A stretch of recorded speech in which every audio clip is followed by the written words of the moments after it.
1661, Proklamator Republik Indonesia, Presiden Soekarno memulai sebuah proyek besar untuk membangun kota Jakarta menjadi kota modern.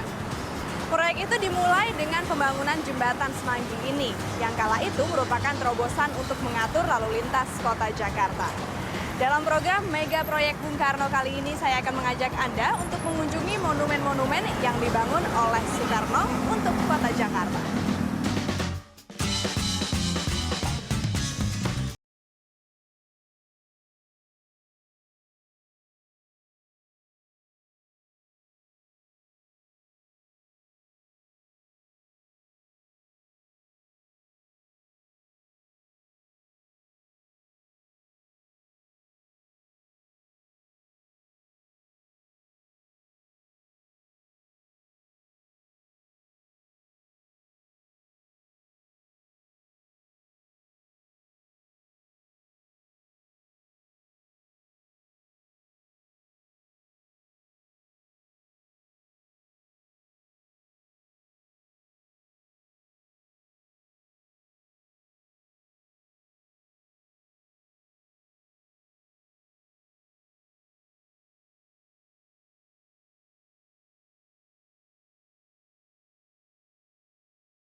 Di tempat ini, 68 tahun yang lalu, Soekarno dan Hatta memproklamirkan kemerdekaan Indonesia. Tak jauh dari sini, 50 meter ke arah sana, berdiri sebuah gedung yang menandai proyek pembangunan semesta berencana.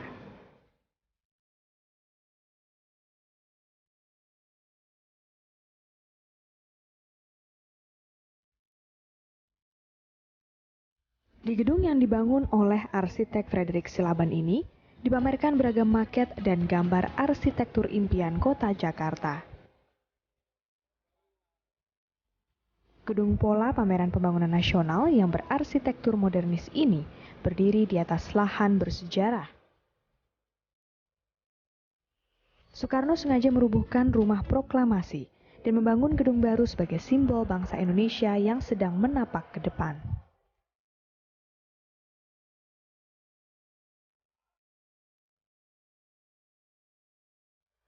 Saat ini saya sedang berada di Gedung Perintis Kemerdekaan. Dulu gedung ini bernama Gedung Pameran Pola Pembangunan Semesta, yang dibangun sebagai tanda dimulainya pembangunan semesta berencana tahap pertama.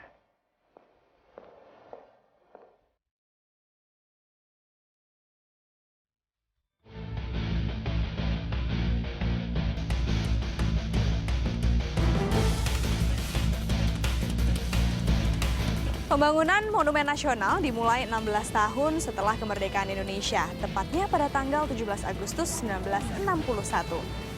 Dalam rancangan pembangunan kota Jakarta, Bung Karno menempatkan Monumen Nasional sebagai pusat perkembangan kota Jakarta.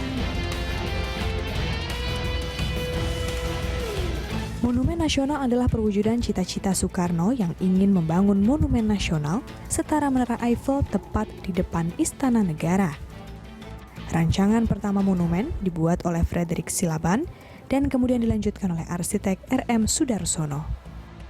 Monumen yang berdiri di atas tanah seluas 80 hektar ini diresmikan pada tanggal 12 Juli 1975.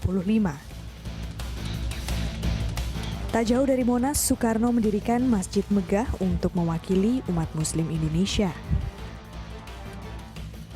bertepatan dengan hari peringatan Maulud Nabi Muhammad Sallallahu Alaihi Wasallam, telah dilakukan pemancangan yang pertama pembangunan Masjid Istiqlal oleh Presiden Soekarno yang dikunjungi oleh ribuan rakyat ibu kota.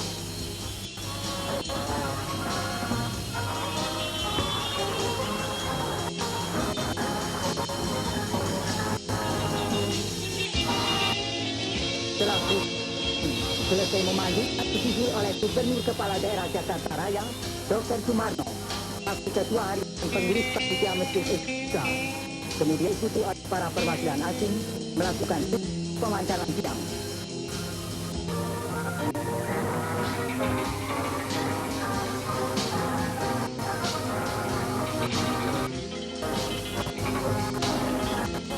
Yang akan dibangun itu terletak reruntuhan benteng penjajah Belanda yang sejak beberapa waktu yang lalu sudah diratakan. Pembangunannya waktu kira-kira 3 atau 4 tahun.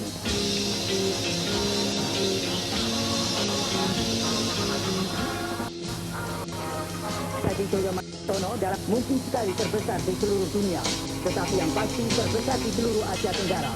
Masjid tersebut tidak akan mempergunakan benteng dan kayu, tetapi seluruhnya terbuat dari beton dan besi. Masjid Istiqlal yang berarti Masjid Kemerdekaan akan dapat menampung paling sedikit 75.000 orang.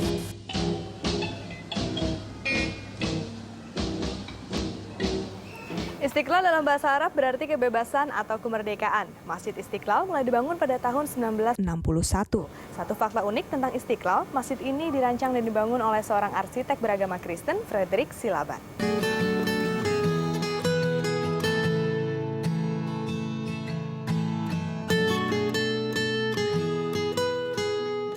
Silaban menerapkan gaya arsitektur Islam modern internasional.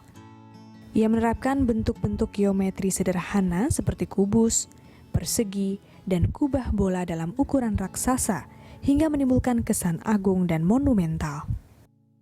Silaban juga mengenalkan komponen teknologi baru, yaitu kolom beton kubah ring yang kala itu belum dikenal dalam bidang konstruksi di Indonesia. Masjid Istiqlal itu sekitar tahun 61. Tapi Bung Karno sendiri mengakui bahwa 17 tahun sebelumnya Bung Karno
Ekspresi secara bebas, secara biasa.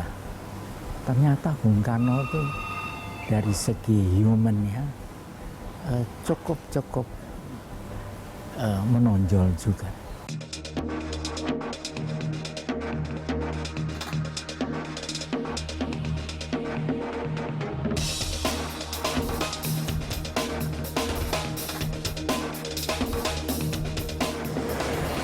Tugu Selamat Datang dan Hotel Indonesia diresmikan oleh Presiden Soekarno pada tahun 1962.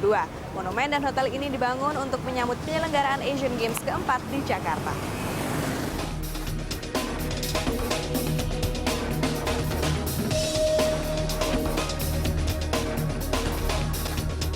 Monumen Selamat Datang dirancang dalam bentuk sketsa oleh Wakil Gubernur Jakarta kala itu, Heng Ngantung. Sedangkan konstruksinya dikerjakan oleh Perupa Indonesia Edi Sunarso. mengenai Bundaran HI dan Hotel Indonesia, di saat itu sedang dicanangkan Asian Games, di mana pada saat itu akan terjadi tamu-tamu negara, tamu-tamu agung yang harus disambut dengan sukacita.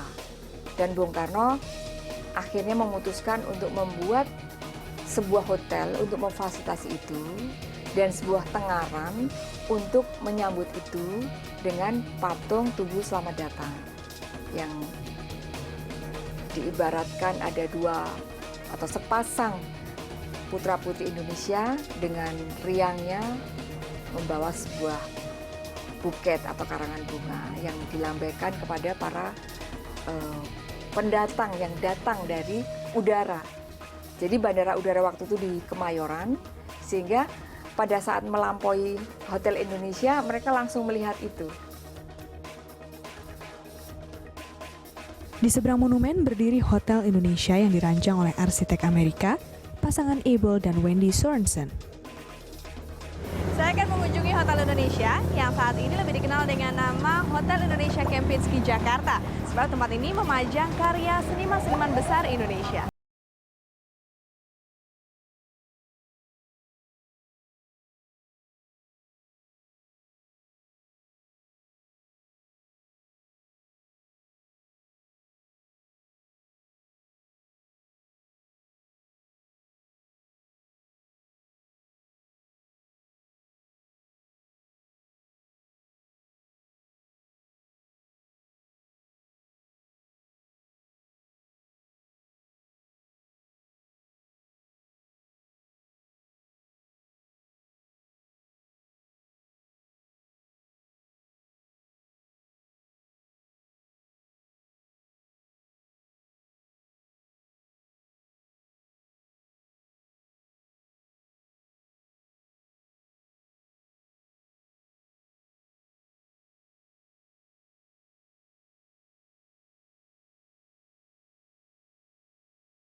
Tumbuhkan cintamu segelora Bung Karno. Sengaja ku ciptakan lagu ini untuk dibawakan suatu. Salah satu proyek prestisius yang menandai era pembangunan semesta berencana adalah pembangunan Stadion Olahraga Gelora Bung Karno. Gelora Bung Karno dibuka pada tanggal 24 Agustus 1962 sebagai sarana dan prasarana Asian Games ke-7 di Jakarta. Stadion dengan kapasitas sekitar 100.000 orang ini dibangun dengan dana yang berasal dari pinjaman lunak pemerintah Uni Soviet.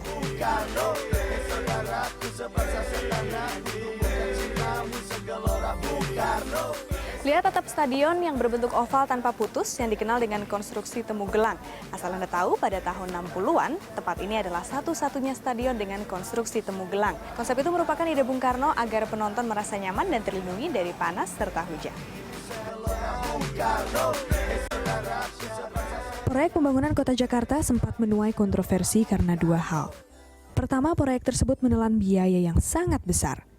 Kedua, sebagian proyek dibangun di atas pemukiman warga Jakarta. Dari 59 sampai 65 itu, Bung Karno itu menginginkan satu, misalnya gini, dia menginginkan Jalan Sudirman ada baiknya minimal gedung-gedung di sana bertingkat itu 5 tingkat gitu loh. Jadi semua gedung-gedung di sana 5 tingkat. Ya akibatnya apa? Akibatnya orang-orang yang punya gubuk-gubuk liar, tempat wisma tunawisma itu harus digeser gitu. Tapi ini masalah pembiayaan. Ternyata di tanah-tanah di sekitar Jalan Sudirman itu milik departemen. tapi departemen tidak punya kemampuan untuk membiayai, untuk membangun gedung setinggi 5 tingkat itu. Dana pembangunan dibagi dua antara pemerintah pusat dan kota Jakarta, namun Soekarno juga punya cara lain untuk mengatasi minimnya dana pemerintah. Ini yang menarik buat saya, bagaimana cara Bung Karno mencari dana untuk membangun apa yang diinginkan untuk kota Jakarta.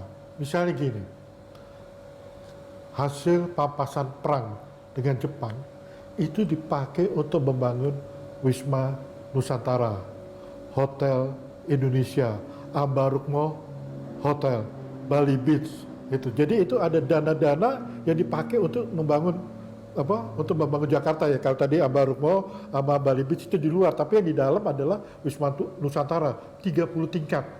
Ya. Hotel Indonesia itu 14 tingkat. Nah, lalu itu yang dibangun dengan menggunakan dana pampasan perang. Lalu bagaimana cara dia membangun yang lain? Misalnya ketika Bung Karno pada tahun 1960 mencanangkan untuk mengadakan Asian Games, ya, Asian Games 1962, Bung Karno meminjam dana dari Uni Soviet. Karena apa? Ketika Bung Karno di sana, dia melihat stadion di sana, ternyata stadion di sana itu menarik buat Bung Karno. Lalu itu menjadi replika, dia membangun Gelora itu dengan bantuan dana dari Uni Soviet.